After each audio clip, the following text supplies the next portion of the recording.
Bullet rail అంటే Japan దేశంలో మస్తు ఫేమస్. ఇక ప్యాసింజర్ల టైమును వేస్ట్ చేయకుండా గంటకు 285 కిలోమీటర్ల స్పీడ్ తోని పోయేటట్టు గీ రైళ్లను నడుపుతున్నారు జపానోళ్ళు. అయితే నగోయా కాన్ నుంచి టోక్యోకు పోయే గీ రైళ్ల ఒక చిన్న పాము వచ్చే వరకు అందులున్న ప్యాసింజర్లు మస్తు పరిశాన్ అయినరట. ఇక ఎంబటకి ముచ్చట్ను ప్యాసింజర్లు రైల్వే ఆఫీసర్లకు మతలబు చేసే వరకు రైలును ఒక స్టేషన్ లో ఆపినరట.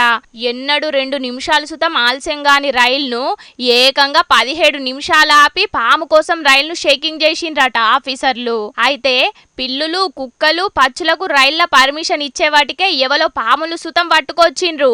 గవే బయటకొచ్చి జనాలను పర్షాన్ చేస్తున్నాయని ఆఫీసర్ల మీదకి గరమైనరట ప్యాసింజర్లు. మరి ఈ పామును నిజంగానే ఎవలన్నా పట్టుకొచ్చిండ్రో లేకపోతే ఏనన్నా రైలు ఆగిన కాన్నే ఎక్కిందో గాని అండ్లున్నోళ్ళకైతే ఎవలకేమనలేదట.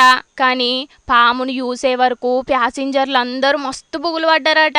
గిన్నొద్దులు ఇండ్లలో వచ్చిన పాముల్ని చూసినాం, బండ్లల్లో మెట్టబెట్టిన పాములను సుతం బగ్గనే చూసినాం. కానీ ఆఖరుకు రైలును సుతం ఇడిచిపెడతలేవు కదా అని అనబట్టిండ్రు గీ వీడియో చూసినోళ్ళందరూ.